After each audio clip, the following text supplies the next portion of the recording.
Okay. Wow. Sorry. That's okay. Yeah. Thank you. Thank you very much for coming.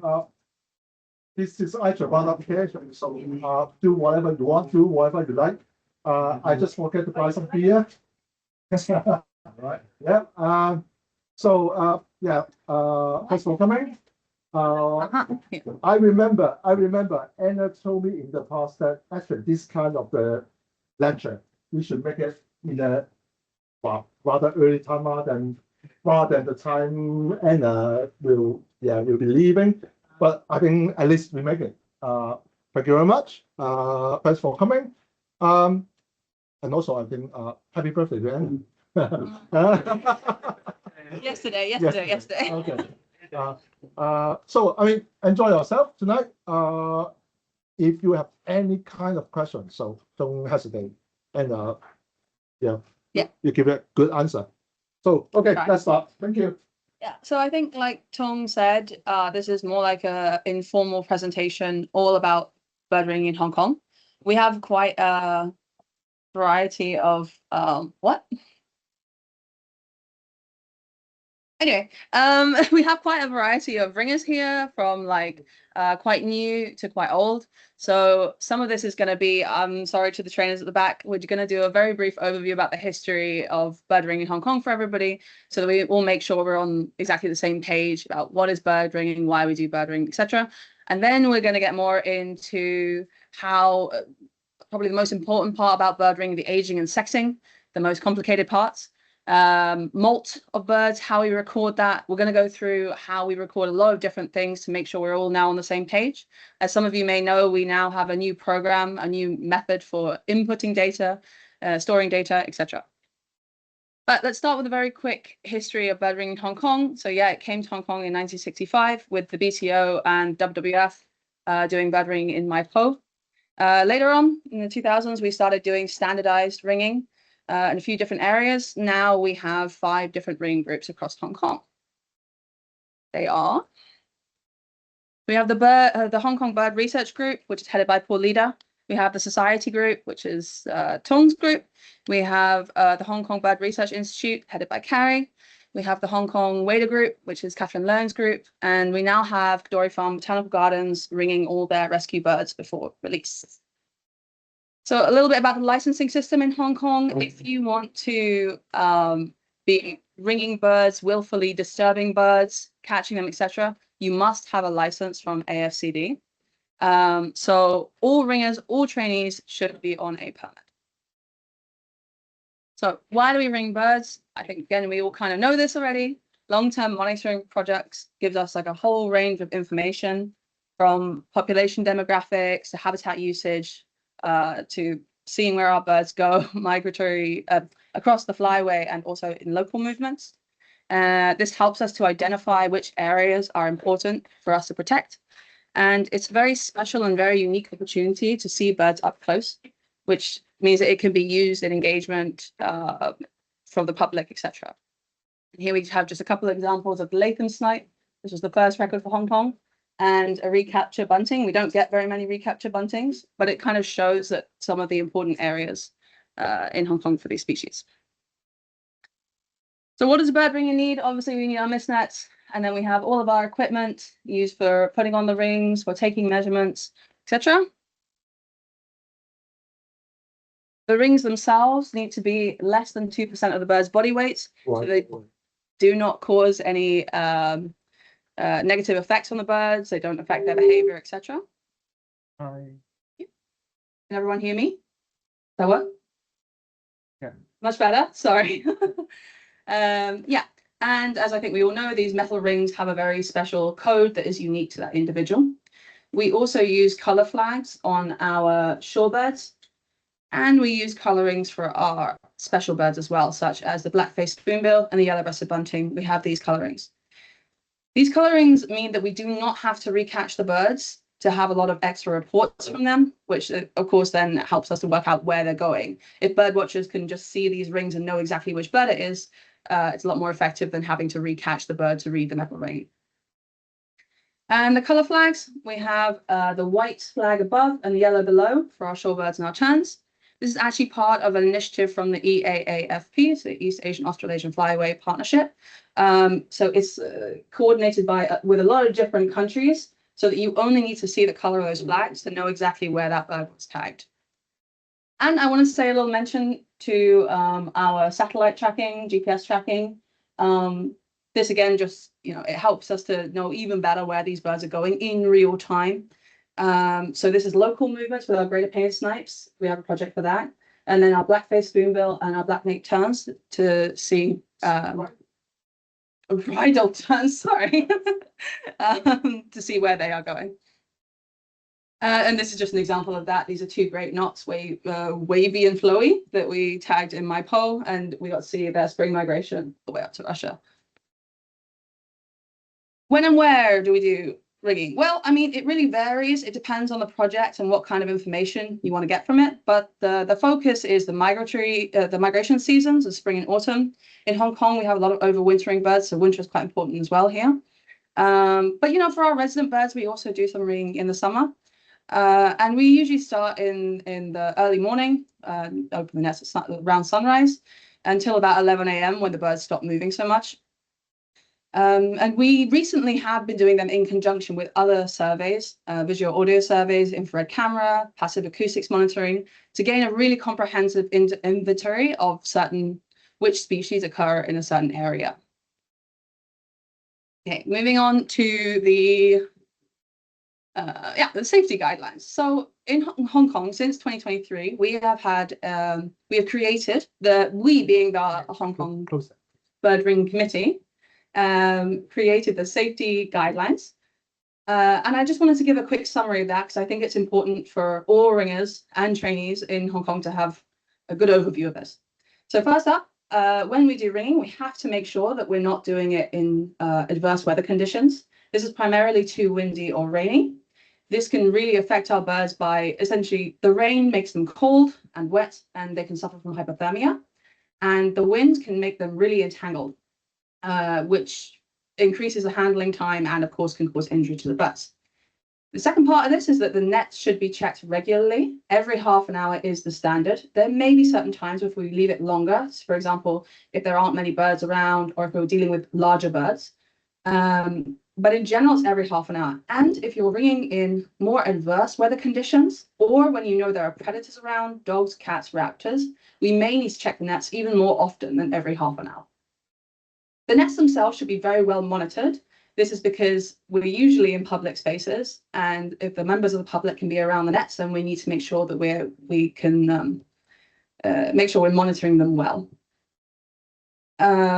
If we leave the nets longer, say, for example, overnight, we set up the nets and then we leave them overnight, we need to make sure these are properly closed, furled up, so that no birds can accidentally get in during this time. And in general, birds should be held for the minimal amount of time possible. We need to make sure our handling skills are of a very high quality to minimize the risk of injury to the wings and the legs during extraction, processing, etc. But I wanted to talk a bit about how do we minimize the risks of this? So let's start with the weather, determining when the weather is too bad. Well, finding out when it is too windy is kind of down to the ringer or the head ringer of that group. But we have a little example here I want to show. So here you can see the net is sort of ballooning. This is kind of the limit of too windy. And if this weather is something that persists, you know it's going to be windy for the whole time, that's when it's time to close. The same with rain. If you have a very short shower or a very small amount of rain, you may not need to close the net straight away. But if that weather persists, then we should close up. Also, just as a mitigation factor, we can keep heat pads in our ringing kit and have a place for the birds to rest and warm up should you get a bird out the net that is too cold or too, hopefully not too wet, but a little bit damp or something and doesn't want to move. We can give it the time to rest and to warm up. From extraction and handling, the best way to deal or to prevent these problems is to make sure the bird is not flapping uncontrollably. And we do that by restricting the wings, but we need to do that from the inner part of the wing, not the wing tips, which can cause strain on the joints and the bones. Here we have an unpicker. So if you come across a bird in a net that is far too entangled and it's going to take too long to extract it, or it may not be possible to extract it, we should always have these in our ringing kit, because to me, they are the best way to just to unpick the net, to break the net, to get the bird out. And the other thing that I think that ringers need to be able to do is to look for signs of distress in the bird. When the bird is tired, when it's, for example, if it's fluffed up, if it's staring at the sky, it's closing its eyes, or you see an abnormal posture in the wing or the legs, then that's when we know that we need to take appropriate action. And we should definitely think about sensitive species. So here in Hong Kong, we found that little buntings quite frequently can get injured by handling or by being in nets. We're still not entirely sure why, but they seem to be a sensitive species that has an issue with the clavicle bone here. We see this in European species too. We have the bullfinch goes through the same thing. So if we can identify these sensitive species, we can make sure we are extra careful with them. We do not keep them for too long, etc. And then I want to talk a little bit about capture myopathy in waders. So for anybody who doesn't know what capture myopathy is, it's essentially a strain in the legs that stops the birds from being able to walk, from being able to stand. And it's very, very common when we're misnetting waders. So there are factors that increases the risk of capture myopathy. And this is hot climates, humid climates, and misnetting waders, all of which we have here in Hong Kong. So we need to be really careful when it comes to capture myopathy. Capture myopathy is found to be quite a serious ailment. It is not easy to treat, and unfortunately there isn't much first aid that can be given in the field. So the best way to deal with capture myopathy is to try to prevent it, and from studies that have happened recently, it seems the only prevention is to try to minimize the time that we have the birds and that we have them in the nets as well. And then I just want to say we are lucky enough to have KFBG near us. So if you do have birds with severe issues, they cannot fly, they cannot walk, suggest to take them to KFBG, because KFBG can discover what might be the cause. We can learn more about the effects that we're having on our birds, and then maybe how we can improve to make sure it doesn't happen again. The other thing that we've been thinking about lately is having a sort of first aid kit in our ringing kit or something. Where we can have maybe a place for the bird to rest and to be observed before release, where we can maybe put down a towel or something for them to rest on, have the heat pad, for example, if you have cold birds, and then maybe some basic disinfectant or saline to clean up major scrapes or scratches to make sure that there's no infection onset when you release the birds. And then I came across this from North America. It's the Bander's Code of Ethics. And I just think that it's just good practice for us all, really, to prioritize the safety and the welfare of the birds, to continually assess our work, to see what we can improve upon, offer constructive feedback to each other, and to ensure that our data is accurate and complete. So with that out of the way, we can go back to the actual ringing. So the process itself, I think most of us know this, but we're just going to give a quick rundown. So we take the birds out of the net, put them in the bag, we identify them, put a ring on the leg, record the ring number, we age and sex the bird where possible, take the wing length, the tail length, fat score, extra biometrics, weigh and release. That's simple. But I wanted to make a note on the fat score because we are now using this new program, and this is our fat score, which is basically what is used by the BTO in the UK. The score is from 0 to 8, and there are some references here. For any trainees who would like a copy of this, please let me know. And then I wanted to just put this in here as well, a bit more about how much information we can get from bird ringing. So because we have the birds in our hand, we're able to take standardized photos of them. We're able to do blood sampling, which was what we've been doing with HKU. We're able to do claw sampling to look for isotopic analysis. We can take tick samples to look at certain diseases. So really my point here is that bird ringing just allows for so many different studies.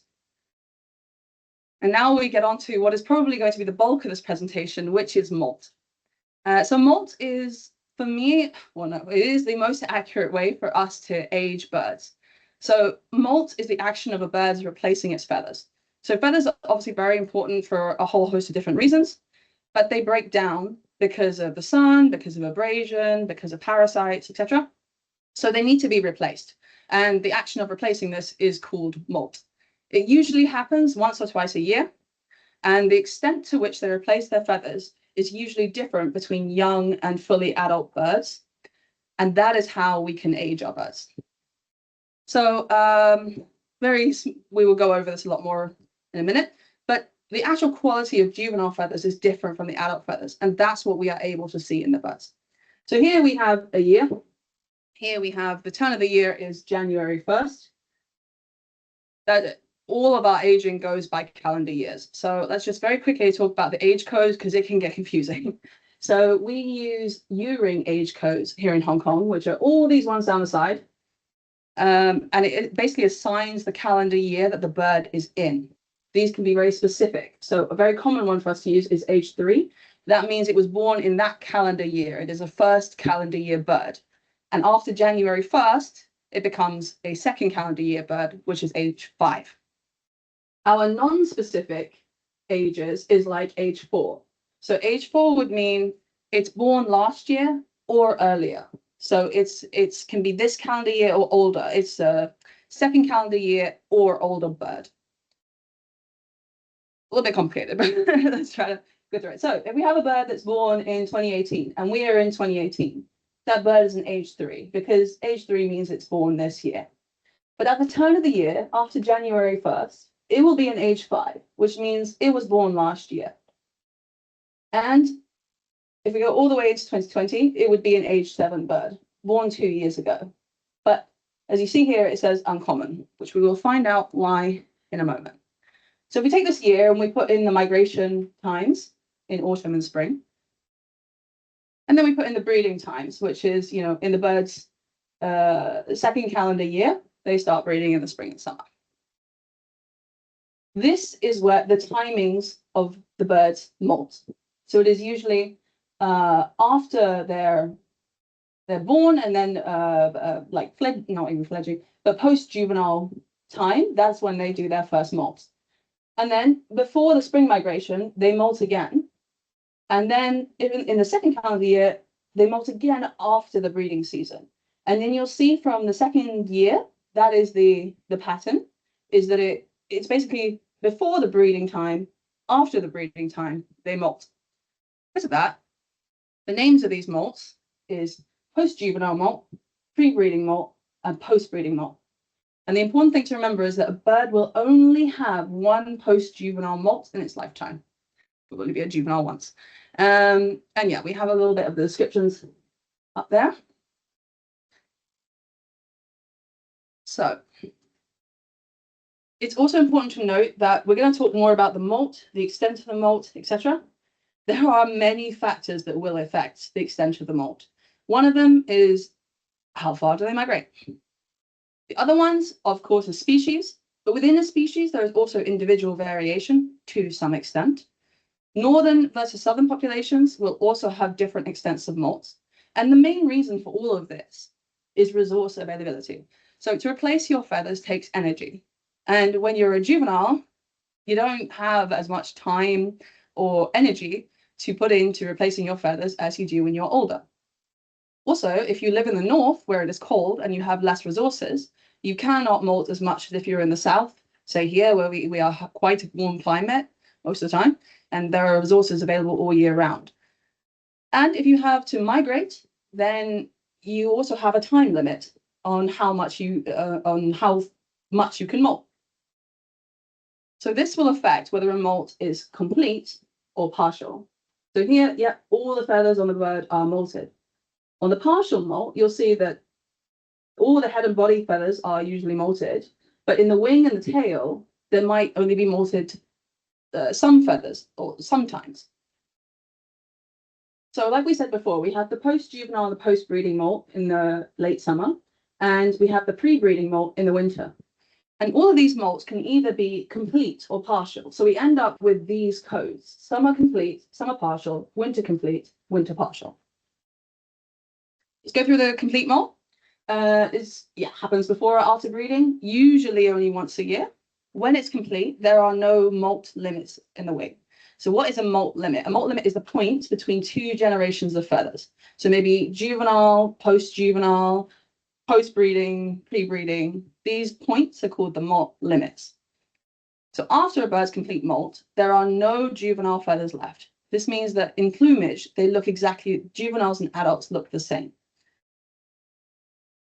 So this is the sequence of complete molts in passerines. This is usually how they will molt. So they will start with the innermost primary. We will go through the numbers of the feathers a little bit later. And then they will work their way outwards.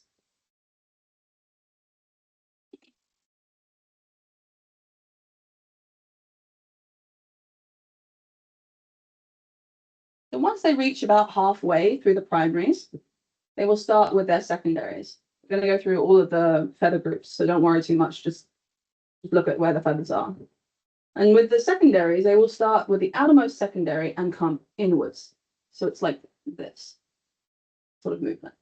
And then when they've done this many feathers of the secondaries, they will usually start around with the tertials, which are these three feathers here, T7, T8, T9. Yeah, this is just the general molt pattern of a bird that is doing a complete molt. Repeating it. So that is the basics about a complete molt. Now we're going to talk a little bit about partial molts. So once again, before or after breeding, but it can be once or twice a year. When they are complete, molt limits are always present, not necessarily in the wing. If it's a very restricted partial molt, it may only be the head and the body feathers. But there will always be molt limits. And we've gone through what a molt limit is. But the molt limits in the head and the body are really hard to judge. Even if you can see them, it's very difficult to tell what age that feather, the old feathers are. And we're going to go through why it's important to age the feathers later. But in the wing and the tail, they are super useful to us to be able to age our birds. So it's very important for us to work out what is the extent of the molt. But we're going to go through the feather groups now. So here we have all the feathers of the wing.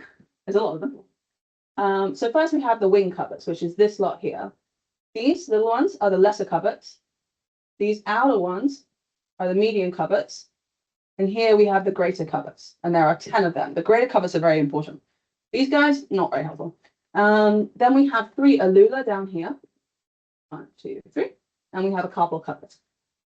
Now we have our flight feathers up here. So we have the tertials, like we saw on the video. We have 6 secondaries and 10 primaries. This is for passerines 99% of the time. There'll always be an exception. Non-passerines will have more feathers, most likely. And these feathers here, which cover the primaries, are the primary coverts. So in our partial molts, what is not included? So in partial molts, normally the primaries, primary coverts, and secondaries are not included in the molt. And I just wanted to make a quick note that you will sometimes see, if you go through literature, that the flight feathers can be known as remiges.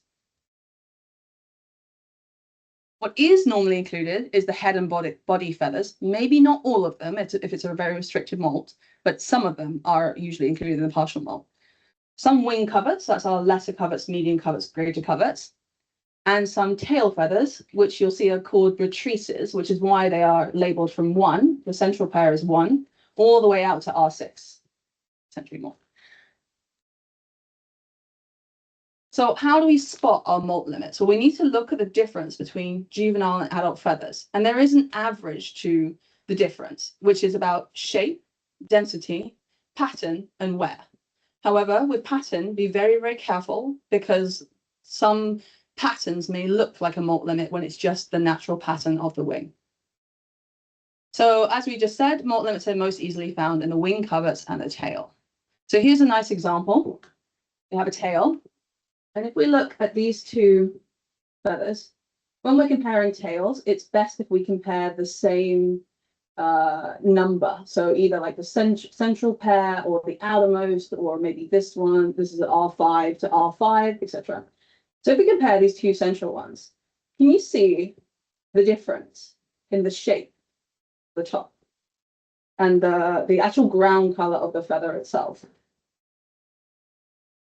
So this is a generational difference. The one on the right, being more pointy, more narrow, is a juvenile feather, and the one on the left is a molted feather, a post-juvenile feather. So yeah, it's easiest when you know where to look at the molt limits, which is why for the birds that we do know the molt of, we should be using the literature to help us find where we should be looking for those molt limits. And if we don't have literature on the species, we need to record where we're seeing molt limits for future. It's important to remember that comparing within a feather group is easier than across different feather groups. So for example, within the greater coverts is easier than if you're trying to compare the greater coverts to the primary coverts. We will have an example later. And the other thing to note is to watch out for accidental loss of feathers. So for example, if a bird, a cat goes after a bird, and so the bird drops its tail and it regrows, it may look like it's molted it as part of the actual molt strategy, but it's only accidentally lost it, which is not the same. In the wing, it can be, they can lose wing feathers accidentally as well. The best way to see if it's accidental loss or actually part of their molt strategy is to compare it with the wing on the other side. In general, molt will be symmetrical. So, like I said, we'll come back for some examples there. I want to just talk a little bit about the hierarchy. And when I talk about this is not a timeline. This is more about the extent of molt and what is prioritized in molt. So, for example, it's not on this list, but the first thing that's done in a partial molt, if it's very restricted, it might just be the head and the body. If the head and body is done, the lesser coverts will be the next feather group that the bird prioritizes. Once the bird, because it's not a timeline, but if all of the lesser coverts are molted, or most of them, the bird will molt the median coverts. If the bird molts most of the median coverts, it will molt probably some greater coverts. If it molts some or all greater coverts, it will move on to tertials, the alula, and the tail. And if you find a bird that's molted all of that, which is actually quite common in Hong Kong, you might find some secondaries have been molted as well. And if some secondaries have been molted, in extreme circumstances, there might be some primaries that are molted, outer primaries. Anyone know which species in Hong Kong has a partial molt but molts some of its outer primaries?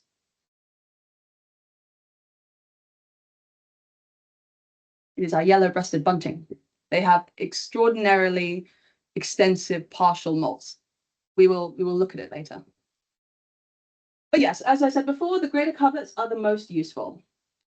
And the important thing to remember is they molt the greater coverts from inside to outside. So when you're looking at molt limits in the greater coverts, look in the innermost part first. Aging. So yes, young birds can be identified as long as there are some juvenile feathers left. If there are no juvenile feathers left, we cannot say that it's a juvenile.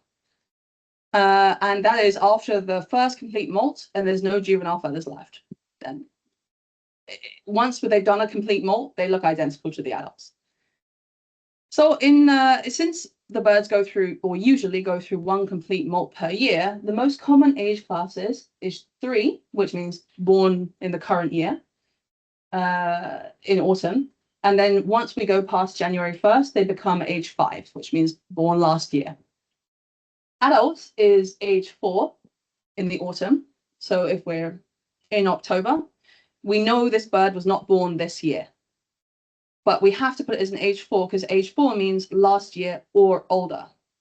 And then after we go past January 1st, these birds become age 6. It essentially means 3rd calendar year or older. I don't know which is easiest to explain. So we know what we're looking for now. We're looking for shape, wear, density. And as I mentioned before, juvenile feathers are of worse quality than the adult type feathers due to time and resource constraints. Worse quality means that they wear and they bleach faster, they have more of a pointed shape and a loose structure, and they are less glossy than our adult feathers. But we need to remember a couple of things. So post-juvenile feathers are of adult type. All adult type feathers have the same density and shape. However, some may be of a different generation. Let's say post-breeding after the breeding period in autumn versus pre-breeding that have been molted in winter. The post-breeding feathers will be a few months older, which means that they will be more bleached, they'll be more worn, but they will still have the same qualities as the newer feathers. But it is in general harder to spot the difference between these two adult types, because one is just older compared to a juvenile feather and an adult type feather, because the juvenile feather will be a lot more worn, have a different shape, have a looser structure. So it's easier to spot these differences. And then the other small thing I wanted to mention is that inner feathers in the wing will just be less worn because of exactly where they are on the bird. When the bird has a closed wing, they will be more hidden under the body feathers. So they will bleach and wear less. So here we have two tails. We can look at the different shapes. So we can see the one on the right is a lot more pointed, a lot more narrow compared to this rounder one over here. So this is a juvenile tail compared to an adult type tail. And note that molt limits can be very subtle. So this is a chiff-chaff, and there's a molt limit right here. So we have the outermost 4 GCs are juvenile, and these ones are post-juvenile. This takes a lot of time and a lot of looking at many different individuals to see the difference. But the ones on the right, on the outermost side, are more loose. They're more worn at the very tips. If you actually look at the feather strands itself, there are less of them compared to these more darker, glossy, dense feathers. Chiff-chaffs aren't fun to age. And then, as I mentioned before, we need to watch out for natural pattern differences. So here we have a stone-chat, and you may be tempted to think that these white feathers, or the partially black, partially white feathers, are the molt limit, but they're not. It's just the difference in the natural pattern. The molt limit is here. So we have 1, 2, 3, 4, 5 juvenile GCs on the outside, and then the new ones here. So, as I mentioned before, that comparing within the groups is easier than comparing across feather groups, and also to watch out for loss of feathers. So we're going to use our example, the yellow-breasted bunting. But here we have the same bird. The tail and the coverts here are both the same bird. So young buntings do a summer partial molt. However, like I said, it's very extensive, which means that all the greater coverts are usually molted. That means that in a bunting like this, you need to compare the greater coverts to the primary coverts in the wing, which can be a pretty difficult thing to do because they're two different feather groups. Also, this tail. This tail is quite nice for a yellow-breasted bunting. It's quite dark, it's quite dense, it's not too pointed. But the thing is that this is a molted tail. The entire tail is adult type. If we instead look at the primaries, we can see a molt limit here. With the outer 4 primaries that we can see, there is another one hiding there, being molted, and the inner ones being much more brown and loose. So this is a young bird. It is just the fact that yellow-breasted buntings have such an extensive molt that we can't see any juvenile feathers in the tail, and the fact that you're comparing against GCs against PCs that might make it difficult to realize that these are juvenile feathers. And just for reference, this is an adult yellow-breasted bunting, so we can see the difference in the primary covers here. But if you don't have that comparison on hand, it might be difficult to realize it. So it's very important to know the extent of molt. So we need to know that, as I just sort of said, we need to know the molt strategy of the adults and the juveniles of the species. That's summer complete, summer partial, winter complete, winter partial. So there are 4 main molt strategies. Top one is summer complete for the adults, summer complete for the juveniles. This is the easiest one because by the time we get to autumn, all of them look the same. The adults and juveniles look exactly the same based on plumage alone. The top right one, summer complete, summer partial. So summer complete, which means that in the autumn, the adults are going to look completely uniform, no molt limits at all. Summer partial in the juveniles, meaning they will have molt limits in the autumn. I should mention that for both of these top 2, there is no winter molt. They only molt once a year, which means that the way you would age them in the autumn is exactly the same way as you would age in the spring, except that the feathers are more worn because they're a few months older. Down here, we have my least favorite one, which is summer partial for the adults, summer partial, winter complete for both the adults and the juveniles. It doesn't sound that complicated, but the extent of this summer partial molt is incredibly important and usually not as nice and easy as that one up there. But in general, it means that in autumn, both the adults and the juveniles will have molt limits. However, the extent of this molt is probably different to the extent of this molt.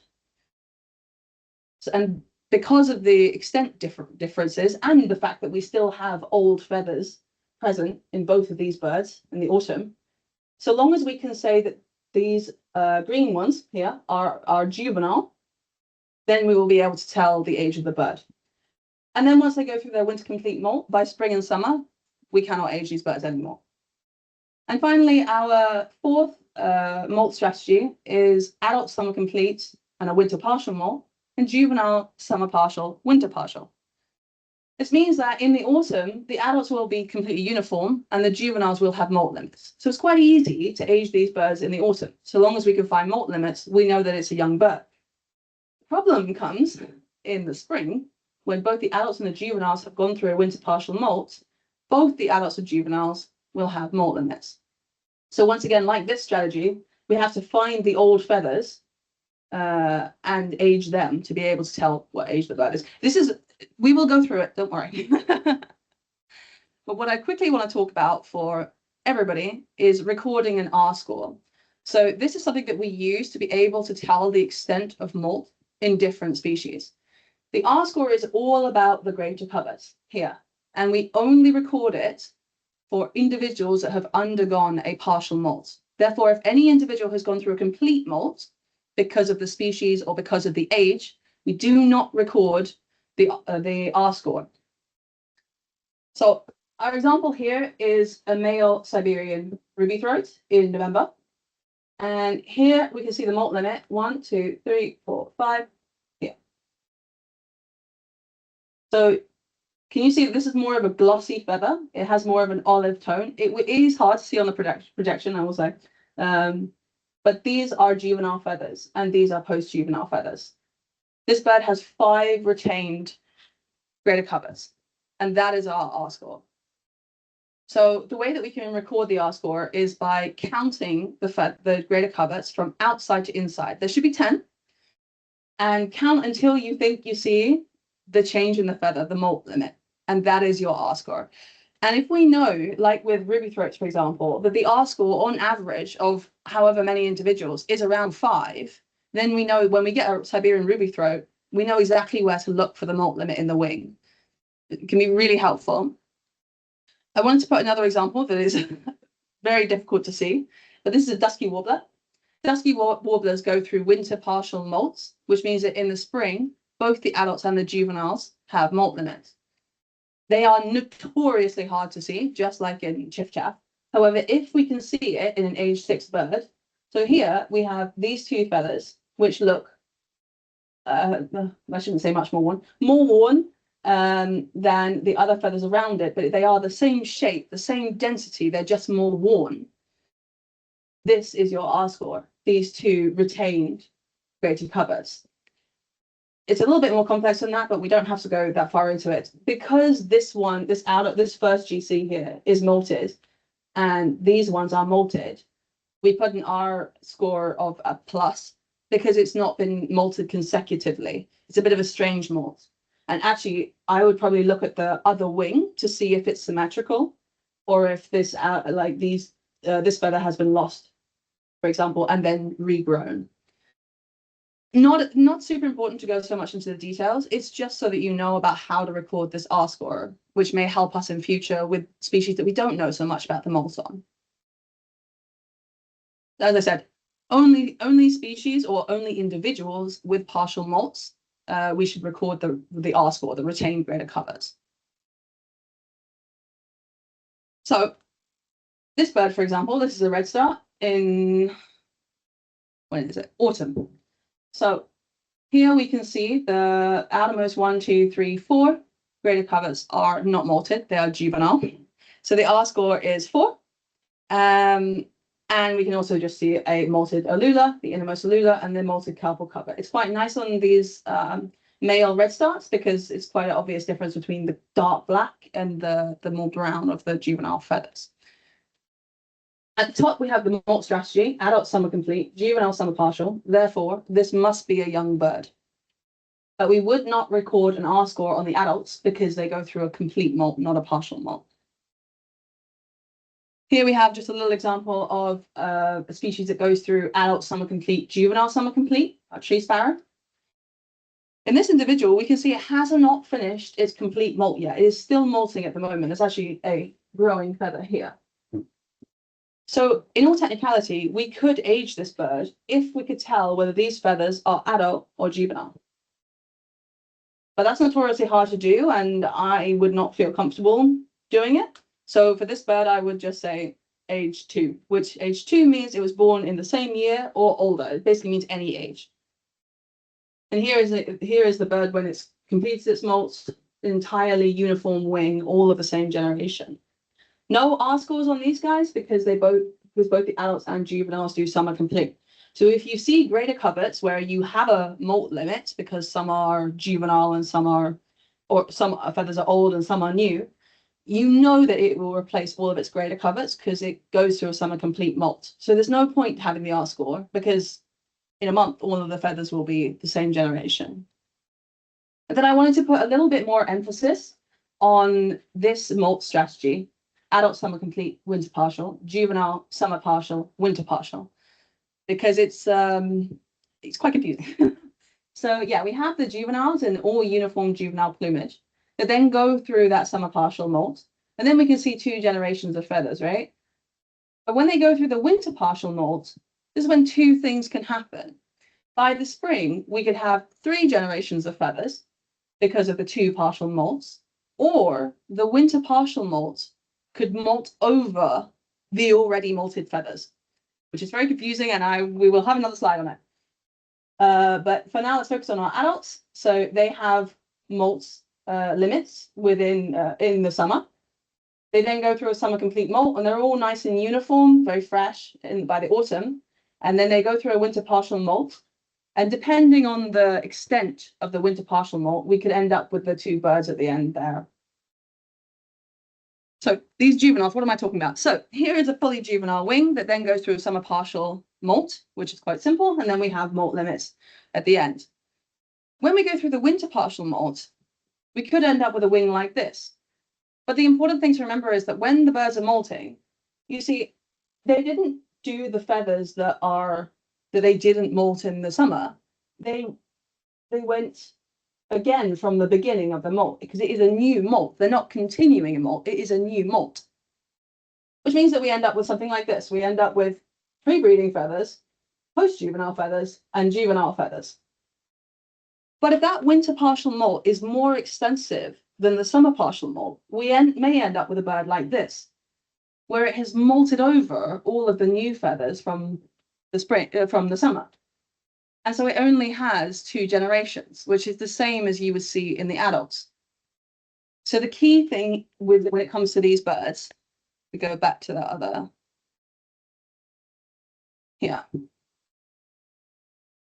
These 2 look pretty identical. And the only way that we can tell the difference, the age difference between these, is to age the old feathers, the green ones versus the red ones. Are they juvenile or are they adult type? So they can be really tricky, these ones. And this is our wagtails, our pipits, our flycatchers usually have this molt strategy. So here is an example of that. This is a pipit from April, I think. So we have a molt limit here, the first 4 being old feathers, and then these ones molted. But we also have a molt limit here. These 2 inner GCs are a different generation to those 3 in the middle, which are a different generation from the 3 at the end there. Yeah, 3 or 4. Anyway, so this bird must be a juvenile because it has 3 generations. No adult would have 3 generations in spring. But pipits, again, are notoriously difficult because these molt limits can be very hard to spot. When it comes to our R scores, in the autumn, we can put R scores on our juvenile birds. And by the spring, we can put R scores on our juveniles and our adult birds because both of them have gone through partial molts. General rules. So families do have general rules as to which molt strategy they follow, which means that if you get a bird in the hand that you've never handled before and that you don't know much about, So long as you know which family it belongs to, you may be able to take an educated guess as to what the molt strategy is. It is not certain, and there are, of course, some that do not follow the rule, but it may just be able to keep you a bit more informed when you have a species that you're not used to. And then there are exceptions, of course, to every rule there's an exception. So we have some birds that may look like SC asterisk. So this is summer complete, but it may be a molt that is arrested or suspended. What an arrested or suspended molt essentially means is that the bird has begun to do a complete molt and then stopped. This usually happens when a bird chooses to migrate before completing its molt. So let's say that a bird has a summer complete molt, but it only does half of its flight feathers. It then flies to its wintering grounds and then continues the molt. This is called a suspended or arrested molt. What it actually ends up looking like is something like this. So this is a Richard's pipit in autumn.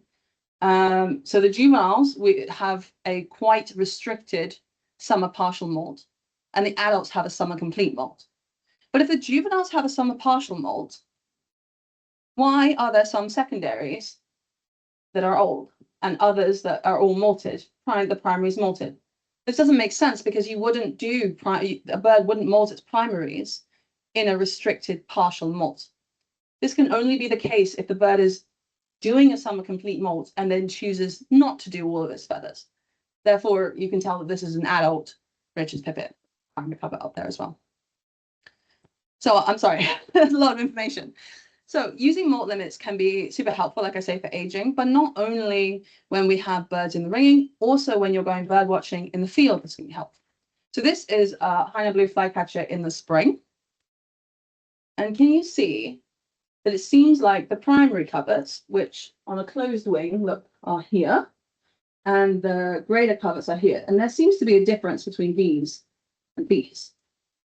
Versus if we look at this one, who has the same coloration, the same dark and the same dark blue across the wing and the primary coverts and the greater coverts.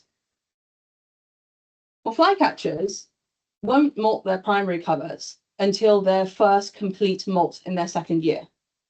So if this bird is in spring, we can tell that the one on the right over there is an age 5 bird born the year before, whereas this one is an age 6 bird. So this is just an example of how it can be useful to know about molt strategies, to be able to age birds, even when you're bird watching. So, okay, and then I wanted to talk a little bit about recording molt. On the right is a molt card. This basically has every feather on the wing of a bird, which you can give a score to then say how the bird is molting. We need to, let me go forward. So here, this is how we put a score on our feathers, should we say, from 0 to 5. So 0 is a completely old feather, and 1 is when the feather is missing because it is being regrown, but it's just been dropped. And then we have 2, 3, 4, which is the different stages of the feather coming out of this little waxy pin that we have for feathers. And then 5 is a totally new feather. So, and then we have the codes for if we're recording molt in the data sheets. We have P for primary molt and S for secondary and tertial molt. And then it's important to note how you record the molt. So we record the molt the same way that the bird molts its feathers. So from the innermost primary outwards, and then from the outermost secondary inwards. So it's just following the line that the bird would molt. So as an example here, we have a chestnut bulbul in active molt, looking terrible. So the innermost feathers here, So these ones here, these fully grown feathers are 5. So we would say 5, 5, 5, probably 5. This looks like about 3 because it only comes to here, 3 or a 4. And then we have a couple of missing feathers, so this would be 1, and the old feathers are 0. And then we would go to the first secondary, which I've now lost here. 5, 5, 5, 5, 3, probably 2 feathers missing here, 1, 1. And then these tertials might be fully grown, 5, 5. And this is that way. This is what it would look like in your data sheet. Yeah. Okay, we can move on from molt now to other aging methods. And when I say this, I will say it with a large cautionary message, but the iris. So there are differences in irises between young birds and adult birds. So here we can see the iris is quite a dark brown. This is a young silver-eared mesier. And on the right, we have a known adult silver-eared mesier with a much brighter red iris. There is no one rule for what a juvenile iris type versus an adult iris type is. You need to know the species. Although I will say that brown to red is rather common in our residence. We will talk a bit more about irises in a moment. The other thing is skull development. So when a baby bird is born, its skull is not fully, the bone is not fully ossified. And because a bird's skin is translucent, we can actually hold the bird in a certain way and part the feathers to see the development of the skull and the stage that it's at. So on the right, we have the main pattern and the patterns of different families. And here we have another general pattern for how a bird ossifies its skull. So you can kind of see if it's maybe this stage or fully developed. It's a good tool for buntings, especially. They take a long time to develop their skulls. It can be a good aging tool. However, the thing that I want to say about both of these methods is that if you do not know when the first juveniles develop the adult type, be very, very careful. So for example, if you don't know when the first juveniles start to have an adult type iris, we need to be careful very quickly, because our resident birds, because of the resources that they have around here, they develop very quickly. And so if you see a bird with an adult type iris or a fully developed skull, can you for sure say it's an adult? Or is it a very fast developing juvenile? If you see a bird with a juvenile type iris or a undeveloped skull, then yes, most likely that is a juvenile bird. But if it's fully developed, then you need to know when the first birds start to look like adults. And actually, there was recently a study on great reed warblers, not a species here, but similar, where we have this juvenile type iris going to an adult type iris. But what they actually found from recaptured birds is that birds that were multiple years old seem to cycle their iris color back to that one around the end, what looks like a juvenile type iris, i.e. it's not accurate to use iris color on this species. So when we don't have this kind of information for our birds here, we need to exercise extreme caution when using these types of aging methods. I would suggest using them more as supporting characteristics rather than diagnostic when it comes to, again, maybe not if you have a completely undeveloped skull, then yeah, okay, it's a juvenile bird. But yeah, we need to think about these things when we're aging them. And the golden rule is that no data is better than bad data. If we have no data, it doesn't, but we've taken pictures and we've recorded things down in our data sheets, we can always come back to it when the knowledge is available. But having bad data will skew our data. So yeah. And the other golden rule is to always age before sexing a bird.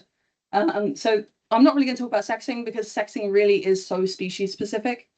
But the one thing that we got to remember is that we have to age the bird before we sex the bird, because a lot of adult females can look similar to young males. My example here is a Siberian ruby throat. I've forgotten one, I think it's February. And we see this red patch here and we think, oh, this is a young male. It's not good enough for an adult male.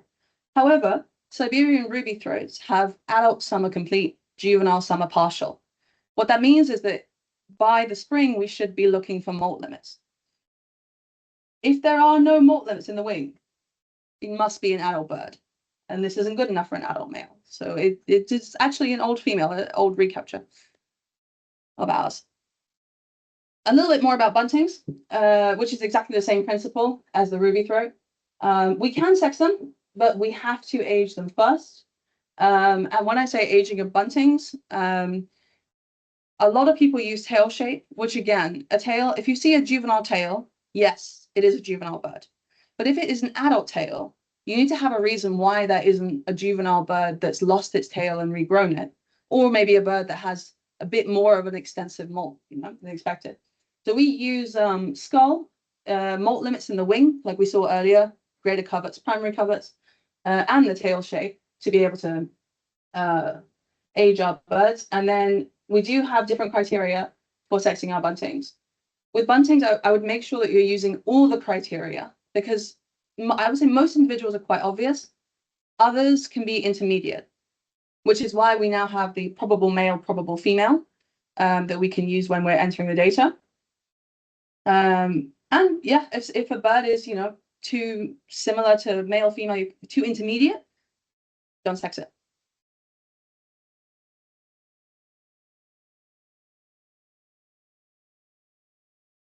So I very quickly want to go through what happens if you get a bird that maybe is a new species, is a cryptic species, it's very similar to other species, or you don't know the most of the species. Well, these criteria are the most important things. So number one, of course, is the ring size. So this is our new and improved updated species code list that I made from the totally new Hong Kong species list. You will find some species on there that are category 3. They're just on there in case we need them. So we can use this to look for the ring size.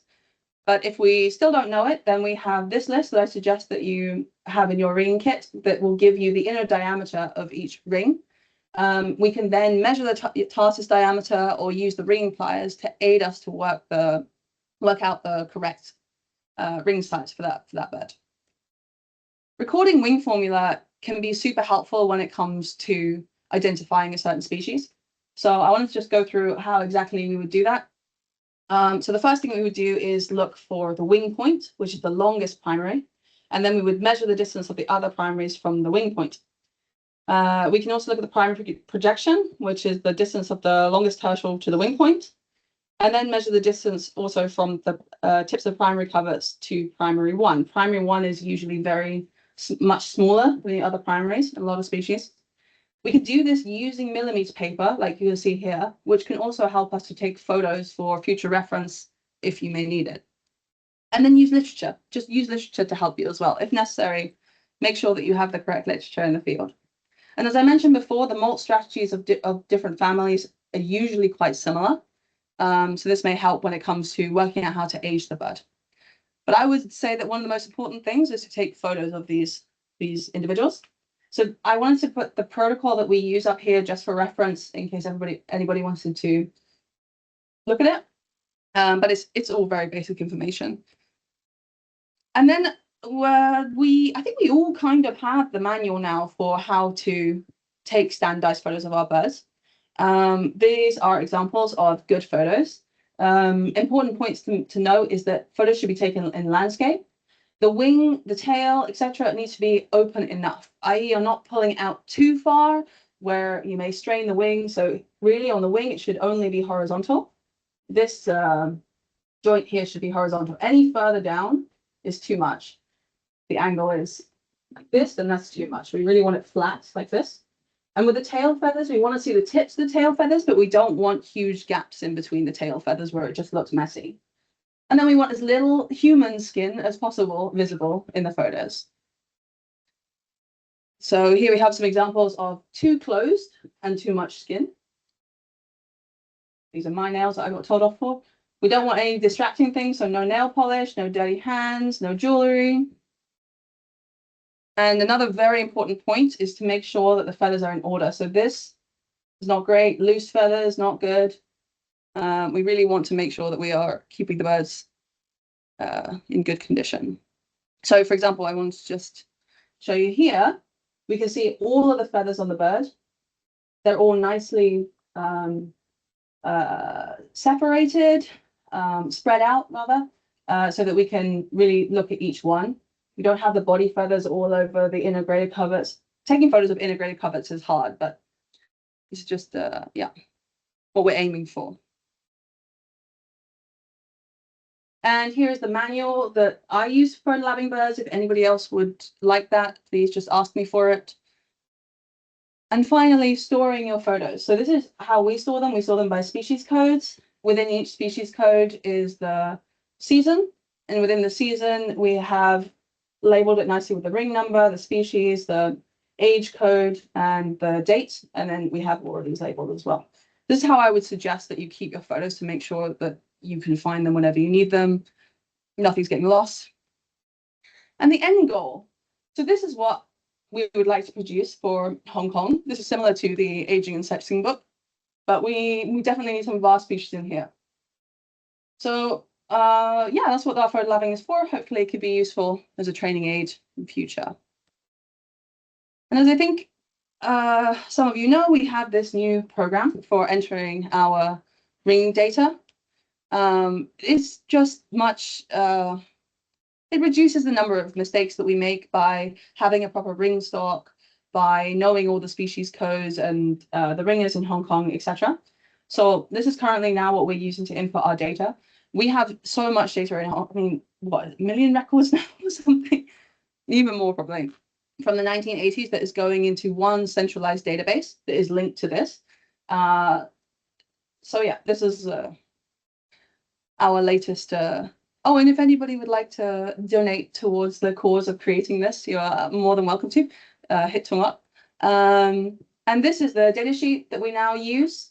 If anybody would like this as a reference, or it's the easiest way to collect data in the field and then input it into the data program. Yeah. So yeah, it allows us to collate millions of ring records and safely store them in a centralized database.